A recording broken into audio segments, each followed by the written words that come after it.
بسم اللہ الرحمن الرحیم رب اشرح لی صدری ویسر لی امری۔ آج کا ہمارا جو لیکچر ہے وہ فتح مکہ کے عنوان سے ہے۔ 8 ہجری 630 عیسوی میں مکہ فتح ہوا۔ کیا اسباب تھے اس کا ہم تجزیہ کرتے ہیں۔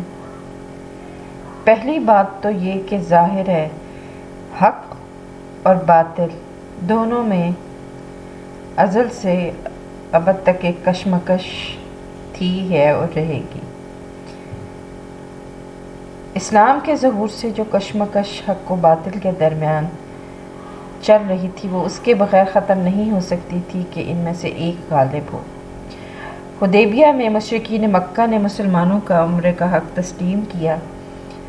معاہدے کے مطابق جب مسلمان عمرہ کے لیے مکہ گئے تو رؤساء مکہ شہر چھوڑ کر باہر چلے گئے، یعنی وہ اب بھی مسلمانوں کو طواف کعبہ کرتے ہوئے نہیں دیکھ سکتے تھے۔ اس کے برعکس مسلمانوں کو بھی یہ بات بڑی شاک گزرتی تھی کہ خانہ کعبہ کا طواف کر رہے ہیں لیکن اس پر ابھی تک بتوں کا قبضہ ہے۔ مکہ کو پورے عرب میں مرکزی حیثیت اور مقام حاصل تھا۔ ابتدائی حالات میں میں نے آپ کو تفصیلاً بتایا تھا کہ ارد گرد کے عرب قبائل مکہ میں آتے، میلے لگتے اور اس میں وہ بتوں پر چڑھاوے بھی چڑھاتے تھے۔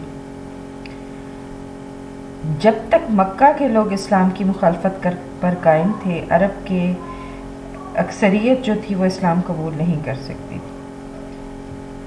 یہ ایک نفسیاتی وجہ ہوتی ہے، اس لیے اس مرکزی جگہ سے اسلام کی دشمنی ختم کرنے اور اسلام کا جھنڈا لہرانے کی خواہش قدرتی طور پر مسلمانوں کے اندر موجود تھی۔ بنو خزاعہ پر شب خون اس کی ایک اور اہم وجہ ہے۔ صلح حدیبیہ کی روح سے قبائل عرب کو یہ اختیار دیا گیا تھا کہ وہ فریقین میں سے جس کے ساتھ چاہیں معاہد ہو جائیں۔ لہٰذا بنو بکر اور بنو خزاعہ کے دو قبائل جن کے اندر قدیم دشمنی پائی جاتی تھی اس معاہدہ میں شامل ہو گئے۔ بنو خزاعہ اسلامی حکومت کا حریف تھا اور بنو بکر قریش کا۔ معاہدہ کے مطابق ان قبائل کو بھی ایک دوسرے پر ہاتھ اٹھانے کا حق حاصل نہیں تھا، لیکن بنو بکر نے قریش کی مدد سے بنو خزاعہ پر شب خون مارا۔ جب یہ لوگ مجبوراً حرم میں جا چکے تو انہوں نے وہاں پر بھی قتل و غارت کیا، حالانکہ حرم میں قتل و غارت شریعت ابراہیمی میں بھی ممنوع ہے، عرب کی روایات کے بھی خلاف تھی۔ ظاہر ہے یہ تنہا بنو بکر کا کام نہیں تھا، اس کے پیچھے قریش کا ہاتھ تھا۔ صفوان بن امیہ، اکرمہ بن ابی جہل اور سہیل بن عمرو خود حملہ کرنے والوں میں شامل تھے۔ بنو خزاعہ نے اس پر مسلمانوں سے اور حضور صلی اللہ علیہ وسلم سے مدد طلب کی اور بدیل بن ورقہ اور عمرو بن سالم نے بنو خزاعہ کی طرف سے مدینہ حاضر ہو کر تمام صورتحال سے نبی کریم صلی اللہ علیہ وسلم کو آگاہ کیا۔ حضور صلی اللہ علیہ وسلم نے قریش کی بدعہدی کے واقعات سننے کے بعد انہیں پیغام بھیجا کہ 3 صورتیں ہیں، ان میں سے کوئی ایک اختیار کر لو۔ پہلی، بنو خزاعہ کے مقتولین کا خون بہا ادا کرو۔ قریش بنو بکر کی حمایت سے الگ ہو جائے تاکہ بنو بکر کو ان کی بدعہدی کی سزا دی جا سکے۔ اعلان کر دیا جائے کہ معاہدہ حدیبیہ ٹوٹ گیا۔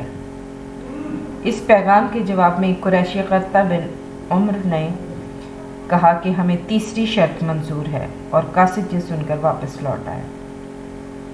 جب حضور صلی اللہ علیہ وسلم کا قاصد واپس لوٹ آیا تو قریش کو احساس ہوا کہ صلح نامہ منسوخ کر کے انہوں نے کتنی شدید غلطی کی ہے۔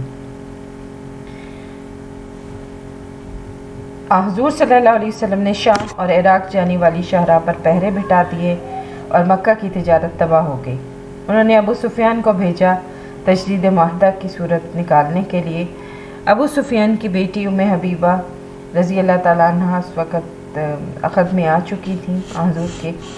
وہ جب اپنی بیٹی کے گھر گئے تو اس نے سب سے پہلے اپنے والد کو کہا کہ مجھے بچھونا اٹھانے دو۔ بچھونا لپیٹ کر ایک طرف کیا۔ اس پر ابو سفیان نے تعجب کا اظہار کیا تو ام المومنین نے فرمایا تم ایک مشرک اور ناپاک شخص ہو، اور یہ بچھونا خاص رسول اللہ صلی اللہ علیہ وسلم کے لیے، تم اس پر نہیں بیٹھ سکتے۔ ابو سفیان اس کے بعد حضور صلی اللہ علیہ وسلم کی خدمت میں حاضر ہوا، تجدید معاہدہ کی درخواست کی۔ آپ صلی اللہ علیہ وسلم نے جواب نہ دیا۔ وہ حضرت ابو بکر رضی اللہ تعالیٰ عنہ کے پاس پہنچا، ان سے سفارش کرانے کی کوشش کی، آپ نے بھی جواب نہ دیا۔ حضرت عمر رضی اللہ تعالیٰ عنہ کے پاس گیا، آپ کا جواب بہت سخت تھا۔ انہوں نے کہا، کیا میں تیری سفارش کروں؟ قسم ہے خدا کی، اگر میرے پاس ایک تنکا بھی ہوگا تب بھی میں اس کے ساتھ تم لوگوں سے جنگ کروں گا۔ حضرت علی رضی اللہ تعالیٰ عنہ نے البتہ مذاقاً کہا کہ تم بھی تو بنو کنانہ کے سردار ہو، مسجد نبوی صلی اللہ علیہ وسلم میں جا کر تجدید معاہدہ کا خود ہی اعلان کر دو۔ ابو سفیان نے مسجد نبوی میں یہ اعلان کیا، لوگوں، میں صلح نامہ حدیبیہ کی تجدید کے لیے یہاں آیا تھا اور یہ تجدید میں نے کر دی اور واپس جا رہا ہوں۔ قریش نے جب ابو سفیان سے یہ ساری رویداد سنی تو انہوں نے کہا کہ علی نے تجھے بے وقوف بنایا، نہ یہ صلح ہے کہ اطمینان سے بیٹھ جائیں اور نہ جنگ کے لڑائی کا سامان کریں۔ ابو سفیان کی ناکام واپسی کے فوراً بعد مسلمانوں کو جنگی تیاریوں کا حکم دے دیا گیا۔ آپ صلی اللہ علیہ وسلم نے پوری کوشش کی کہ مکہ والوں کو ان تیاریوں کا علم نہ ہو، لیکن ایک صحابی حاتب نے ایک عورت کو خط دے کر بھیجا تاکہ اہل مکہ کو ممنون کرے، تاہم وحی الہی کے ذریعے اس کی اطلاع حضور کو دے دی گئی۔ حضرت علی، حضرت زبیر اور مقداد رضی اللہ تعالیٰ عنہ کو بھیج کر راستے ہی میں یہ خط برآمد کر لیا گیا۔ لشکر اسلام 10,000 کی تعداد رمضان کا مہینہ 630 عیسوی اور 8 ہجری میں مدینہ سے روانہ ہوا۔ راستے میں دوست قبائل کے عساکر بھی شامل ہوتے گئے۔ ذوالحلیفہ کے مقام پر حضرت عباس رضی اللہ تعالیٰ عنہ ہجرت کر کے مدینہ آتے ہوئے ملے۔ آپ صلی اللہ علیہ وسلم نے فرمایا،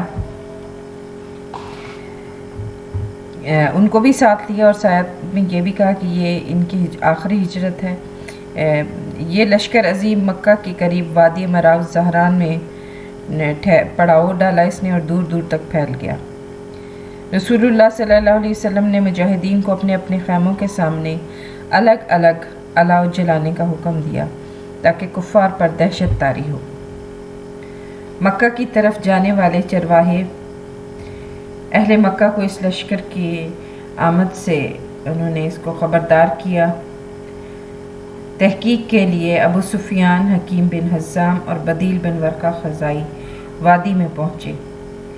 ابو سفیان کی سب سے پہلے ملاقات حضرت عباس رضی اللہ تعالیٰ عنہ سے ہوئی۔ حضرت عباس رضی اللہ تعالیٰ عنہ نے جب اسے بتایا کہ یہ لشکر محمد صلی اللہ علیہ وسلم کا ہے اور صبح مکہ پر حملہ آور ہوگا تو اس کے پاؤں تلے سے زمین نکل گئی۔ اس نے فوراً پوچھا کہ اب کیا کیا جائے۔ حضرت عباس رضی اللہ تعالیٰ عنہ نے اسے کہا کہ میرے پیچھے خچر پر بیٹھو، محمد صلی اللہ علیہ وسلم کے پاس چلتے ہیں، وہیں سے تمہاری جان بخشی ہو سکتی ہے۔ راستے میں حضرت عمر فاروق رضی اللہ تعالیٰ عنہ ملے جو تلوار ہاتھ میں لیے پہرا دے رہے تھے۔ ابو سفیان کو دیکھ کر اس کے پیچھے بھاگے۔ یہ تینوں اس حالت میں رسول اللہ کی خدمت میں پہنچے کہ حضرت عباس پوری تیزی سے خچر کو دوڑا رہے تھے۔ ابو سفیان سہما ہوا ان کے پیچھے بیٹھا تھا اور فاروق اعظم حضرت عمر رضی اللہ تعالیٰ عنہ تلوار ہاتھ میں لہراتے ہوئے پیچھے دوڑے چلے آ رہے تھے۔ حضرت عمر فاروق رضی اللہ تعالیٰ عنہ نے کہا، یا رسول اللہ صلی اللہ علیہ وسلم، یہ دشمن خدا بغیر کسی شک کے ہمارے ہاتھ آ گیا ہے، اجازت دیجیے کہ اسے میں قتل کر دوں۔ لیکن رحمت للعالمین صلی اللہ علیہ وسلم کچھ اور ہی سوچ رہے تھے۔ انہوں نے ابو سفیان سے پوچھا، کیا اب بھی تمہیں توحید الہی کا یقین نہیں آیا؟ ابو سفیان نے کہا کہ میرے ماں باپ آپ پر قربان ہوں، آپ صلی اللہ علیہ وسلم کس قدر حکیم اور کریم اور صلہ رحمی کرنے والے ہیں۔ بے شک میں اس بات پر یقین رکھتا ہوں کہ خدا کے ساتھ کوئی اور ہوتا تو ضرور مجھے فائدہ پہنچاتا۔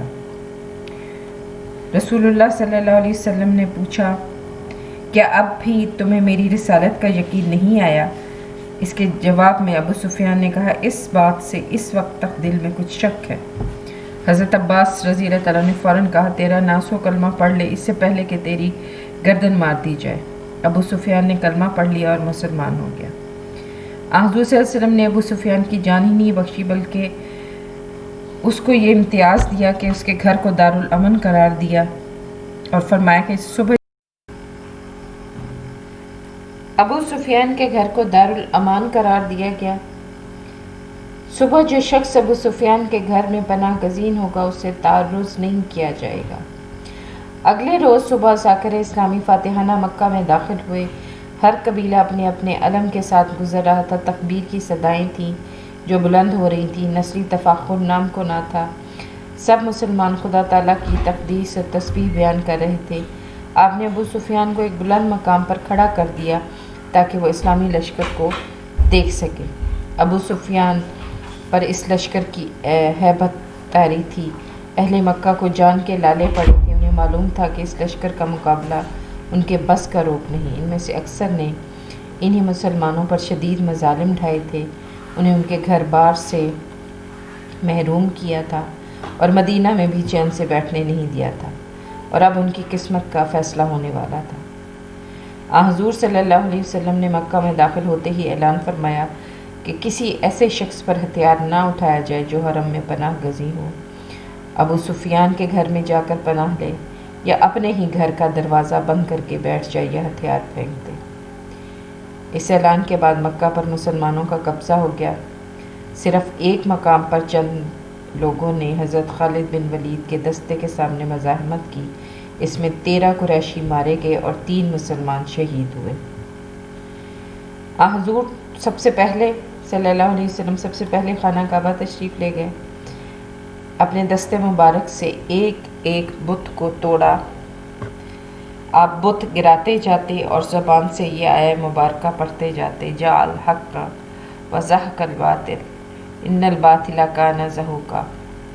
حق آ پہنچا اور باطل مٹ گیا، بے شک باطل مٹنے والی چیز ہے۔ حضرت عمر رضی اللہ تعالیٰ عنہ نے آپ کے حکم سے دیوار کی تصاویر مٹائیں۔ خانہ کعبہ کی تطہیر سے فارغ ہو کر آپ نے شکرانہ کی نماز ادا کی، پھر قریش مکہ کے سامنے خطبہ دیا۔ آپ صلی اللہ علیہ وسلم نے فرمایا، اللہ کے سوا کوئی معبود نہیں جو وحدہ لا شریک ہے۔ اس نے اپنا وعدہ پورا کیا، اپنے بندے کی مدد فرمائی اور تن تنہا مخالف جتھوں کو شکست دی۔ خبردار، تمام نسبی غرور اور ایام جاہلیت کے خون اور مال کے دعوے میرے پاؤں کے نیچے ہیں۔ سوائے کعبہ کی نگرانی اور حاجیوں کی آب رسانی کے اور کوئی امتیاز برقرار نہیں رکھا جائے گا۔ اے قریش، اللہ نے تم پر جاہلیت کا تکبر اور حسب و نسب کا فخر ممنوع قرار دیا ہے، کیونکہ سب انسان آدم کی اولاد ہیں اور آدم مٹی سے پیدا ہوئے تھے۔ اللہ تعالیٰ نے فرمایا ہے، اے لوگو، ہم نے تمہیں ایک مرد اور ایک عورت سے پیدا کیا اور ہم نے تم کو قوموں اور قبیلوں کی صورت دی تاکہ تم ایک دوسرے کو پہچان سکو۔ بے شک اللہ کے نزدیک تم میں سب سے زیادہ معزز وہ ہے جو سب سے زیادہ متقی ہے۔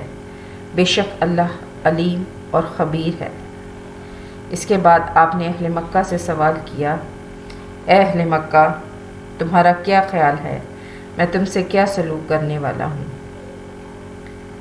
سب نے جواب دیا، آپ شریف بھائی ہیں اور شریف بھائی کے بیٹے ہیں۔ حضور صلی اللہ علیہ وسلم نے ارشاد فرمایا، میں تم سے وہی کہتا ہوں جو حضرت یوسف نے اپنے بھائیوں سے کہا تھا، اور ساتھ ہی کہا، لا تثریب علیکم اليوم اذهبوا فانتم الطلقاء، آج تم پر کوئی مواخذہ نہیں، جاؤ تم سب چھوڑ دیے گئے ہو۔ آپ نے اس کے بعد چند اشتہاری مجرموں کے نام گنوائے۔ اس کے علاوہ باقی سب کو امان دے دی گئی۔ یہ وہ لوگ تھے جن کو سزا دی جو کسی قتل کے سلسلے میں تھے یا جن لوگوں نے اسلام قبول کر کے انحراف کیا تھا، یعنی مرتد ہو گئے تھے۔ مثلا عبد العزیٰ بن حنظل اور مقیس بن سبایا، جن پر ارتداد اور قتل عمد کے جرم ثابت ہو چکے تھے۔ ایک عورت بھی قصاص کے سلسلہ میں قتل کی گئی۔ اشتہاری مجرموں میں سے جن کو واقعی سزائے موت ہوئی، ان کی تعداد زیادہ سے زیادہ 4 تھی۔ اس کے علاوہ تمام لوگوں کو امان اور پناہ دے دی گئی۔ آپ صلی اللہ علیہ وسلم نے بڑے بڑے مجرموں سے درگزر کیا۔ مثلا عبداللہ بن سعد بن ابی سرحہ کو حضرت عثمان کی سفارش پر معاف کر دیا گیا، حالانکہ وہ مرتد تھا۔ قیام مکہ ہی کے دوران ایک شخص قضالہ بن عمیر نے حضور صلی اللہ علیہ وسلم پر اس وقت حملہ کرنے کا ارادہ کیا جب آپ طواف کعبہ کر رہے تھے۔ حضور صلی اللہ علیہ وسلم اس کے حملے سے پہلے خود اس کے پاس پہنچ گئے اور اسے اس کا ارادہ بتایا۔ اس کے سینے پر دست مبارک رکھا جس سے اس کا سینہ منور ہو گیا اور وہ مسلمان ہوا۔ حضرت حمزہ کے قاتل وحشی کو بھی معاف کر دیا۔ حبار بن الاسود جنہوں نے حضور کی صاحبزادی حضرت زینب پر حملہ کیا تھا جس سے ان کا حمل ساقط ہو گیا تھا اور موت واقع ہوئی تھی، اس کو بھی معاف کر دیا گیا۔ اللہ حاضل قیاس رحمۃ للعالمین صلی اللہ علیہ وسلم نے بدترین مجرموں کو معاف کر دیا۔ بعد ازاں اپنے صفا میں ایک بلند مقام پر بیٹھ کر اہل مکہ سے بیعت لی۔ اہل مکہ کی عظیم اکثریت نے اسلام قبول کرنے کا شرف حاصل کیا۔ وہ کیا اسباب تھے بچوں جو کہ مکہ کی فتح کا باعث بنے؟ سب سے پہلے تو ظاہر ہے اللہ تعالیٰ کی مدد، نصرت، جو مسلسل مسلمانوں کے ساتھ شامل حال رہی، اور اسی بنا پر اللہ نے اپنے رسول صلی اللہ علیہ وسلم کو باطل اور کفر کی قوتوں کے خلاف فتح دی۔ پھر اہل مکہ کی اخلاقی شکست، مسلمانوں کی کامیابی کا سبب یہ بہت بڑا تھا کہ مسلمانوں کی اخلاقی برتری اور اسلامی تعلیمات کی حقانیت نے اہل کفر کے دلوں میں احساس کمتری پیدا کر دیا تھا۔ وہ حق کے خلاف لڑتے ضرور تھے لیکن بددلی کے ساتھ۔ ذرا سی بدشگونی انہیں میدان سے بھگانے کے لیے کافی ہوتی تھی، جیسے غزوہ خندق میں ہوا۔ پھر معاشی دباؤ اہل مکہ پر بہت بڑھ گیا تھا۔ مسلمانوں کی کامیابی جو پے در پہ ہو رہی تھی، اس سے اسلامی حکومت کا اثر و رسوخ دور دور تک پھیل چکا تھا۔ شام اور عراق جانے والی تجارتی راستوں پر مسلمانوں نے پہرے بٹھا دیے تھے۔ اس سے قریش کی مالی حالت خراب ہو گئی تھی، یہاں تک کہ انہیں اناج بھی اپنی ضرورت کے مطابق میسر نہیں تھا۔ ایک اور سبب سرداران قریش کی مختلف غزوات میں یکے بعد دیگرے موت تھی۔ اب صرف جو چوٹی کے ان کے لیڈر تھے ان میں سے ابو سفیان بچا تھا۔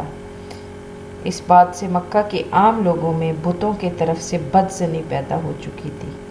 خود ابو سفیان یہ سوچنے پر مجبور ہو گیا تھا کہ یہ لات و منات آخر ان کی مدد کر بھی سکتے ہیں یا نہیں۔ پیچھے جو میں نے آپ کو پڑھایا ابو سفیان کے قبول اسلام کا واقعہ، اس سے بھی اس کے دل کی بات عیاں ہوتی ہے۔ پھر مسلمانوں نے یہ حملہ جو ہے وہ اچانک کیا، یعنی جو مکہ کی طرف ان کے جانا تھا وہ انتہائی خفیہ رکھا گیا اور اہل مکہ کو تیاری کرنے اور اپنے حامی قبائل کو جمع کرنے کی مہلت نہ ملی۔ پھر ایک اور اہم بات یہ کہ بہت سارے صلح حدیبیہ کے بعد بہت سارے جو قریش کے باصلاحیت نام تھے جیسے خالد بن ولید، عمرو بن العاص، یہ بھی اسلام کے حلقہ میں داخل ہو چکے تھے، اسلام قبول کر چکے تھے۔ یہ وہ تمام چیدہ اسباب ہیں جو مکہ کی فتح کا باعث بنے۔ اس کے بعد ہم دیکھتے ہیں کہ یہ ایک جو شاندار انقلاب تھا جو بغیر کسی خونریز جنگ کے ہوا، یعنی آپ پورے واقعات میں دیکھ چکے ہو کہ حضور پہلے تو حضور صلی اللہ علیہ وسلم نے کسی بھی قسم کے حملے سے منع کیا سوائے چند ایک جانوں کے، اور کوئی بھی جانی نقصان نہیں ہوا۔ اور پھر سب سے بڑھ کر یہ کہ انہوں نے اپنے دشمنوں کو بھی معاف کیا اور ان سے درگزر کی پالیسی اختیار کی۔ اس سے مسلمانوں کے حوالے سے قریش پر، اور جیسے حضور صلی اللہ علیہ وسلم نے اپنے خطبہ میں کہا کہ لا تثریب علیکم اليوم، کہ آج تم سے فتح مکہ اس اعتبار سے بہت اہم ہے کہ اس نے بت پرستی پر کاری زد لگائی، بت پرستی کو شکست ہوئی اور خانہ کعبہ کی تطہیر ہوئی بتوں سے۔ جیسے ہم نے پڑھا کہ ایک ایک کر کے تمام بت گرا دیے گئے، اور حضور صلی اللہ علیہ وسلم نے جو ہے بہت سارے مجرمین کو معاف کیا۔ مغربی مورخین نے بھی یہ اعتراف کیا ہے کہ تاریخ کے صفحات میں سے کسی فتح میں بھی اس فتح جیسا داخلہ نہیں ملتا، یعنی مفتوح شہر کا اس داخلہ نہیں ملتا۔ کوئی بھی فتح بغیر خون بہائے نہیں ہوئی۔ قدیم اور جدید تاریخ میں مفتوحین کو اس طرح کی عام معافی کبھی نہیں دی گئی۔ تاریخ عالم کا ریکارڈ ایسی بے مثال شخصیت پیش کرنے سے قاصر ہے جو عفو و درگزر اور رحم دلی کی ان چوٹیوں تک پہنچا ہو جہاں رسول اللہ صلی اللہ علیہ وسلم پہنچے۔ حضرت عیسیٰ علیہ السلام کی زندگی میں بھی ہمیں انسانیت کی ہمدردی اور اس اعلیٰ عفو عام کی مثال نہیں ملتی، کیونکہ ان کو وہ طاقت حاصل نہیں ہوتی جس سے وہ ان لوگوں کے ساتھ اچھا سلوک کر دکھاتے جنہوں نے ان پر ظلم کیا تھا۔ بورسوزت اسمتھ مکہ پر تبصرہ کرتے ہوئے لکھتا ہے اپنی کتاب محمد اینڈ محمدنزم، مکہ میں کوئی ایسی چیز واقع نہیں تھی جو آپ صلی اللہ علیہ وسلم کی خوشی کے ارادے میں حائل ہوئی۔ اگر آپ صلی اللہ علیہ وسلم نے کوئی تمغہ پہنا ہوتا تو اب آپ اس کو بھی اتار دیتے۔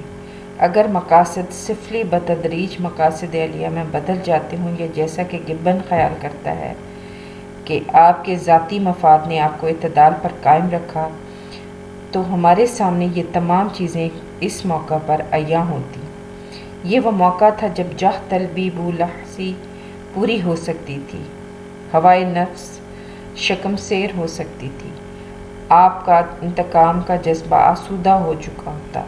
کیا اس قسم کی کوئی چیز رونما ہوئی؟ مکہ میں محمد صلی اللہ علیہ وسلم کے داخلے کا جائزہ لیجئے اور اسی کے ساتھ ساتھ موریس یاسلا کے روم میں فاتحانہ داخلہ کو پڑھیے۔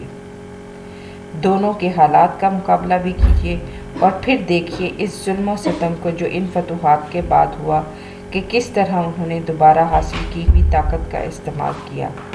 اس کے بعد ہم نبی عربی صلی اللہ علیہ وسلم کی اولو العزمی اور اعتدال پسندی کا صحیح اندازہ کر سکتے ہیں۔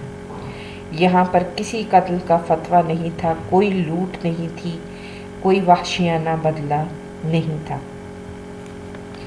قریش اس کے بعد جوک در جوک اسلام قبول کرنے لگ گئے، اسلام کی وسیع پیمانے پر اشاعت ہوئی، عربوں میں اتحاد ہوا، غیر عرب دنیا میں دعوت اسلام دی گئی، اور قریش کی صلاحیتیں جو تھیں وہ اب اسلام کے لیے وقف ہو گئیں۔ یہ ایک پرامن انقلاب تھا، اور جیسا میں نے آپ کو پہلا بتایا کہ دنیا میں اس انقلاب کی کوئی نظیر اور مثال نہیں ملتی۔ اس انقلاب میں کوئی خون ریزی نہیں ہوئی، صرف 2 مسلمان شہید اور 12 یا 13 کافر جو ہیں وہ قتل ہوئے۔ حضور صلی اللہ علیہ وسلم نے وحشی جیسے لوگوں کو بھی معاف کیا۔ حضور صلی اللہ علیہ وسلم کی اپنی بیٹی کا قاتل، اس کو بھی معاف کیا، اور آپ پر حملہ کرنے والا مجرم بھی نہ صرف معاف کیا گیا بلکہ مشرف باسلام بھی ہوا وہ۔ اس کے برعکس انقلاب فرانس کے بعد ایک پیریڈ ایسا بھی آیا جب روزانہ فرانس کی رگوں سے گندا خون نکالا جاتا تھا، یعنی لوگوں کو قتل کیا جاتا تھا۔ اس فتح کے اسباب مسلمان کو کیوں ایسی شاندار فتح حاصل ہوئی؟ ظاہر ہے اللہ کی مدد تھی۔ قریش تھک چکے تھے، اسلام نے دلوں کو مسخر کر لیا تھا۔ معاشی دباؤ جو اسلام اس پر ڈال رہا تھا قریش مکہ پر، وہ اس کو برداشت کرنے کی اب سکت نہیں رکھتے تھے۔ بڑے بڑے ان کے مخالفین جو ہیں وہ جہنم واصل ہو چکے تھے، اور 4 صدی سے اہل مکہ مسلسل نفسیاتی دباؤ کا شکار تھے۔ اب وہ امن چاہتے تھے۔ اس اعتبار سے فتح مکہ جو ہے وہ تاریخ اسلام میں بڑی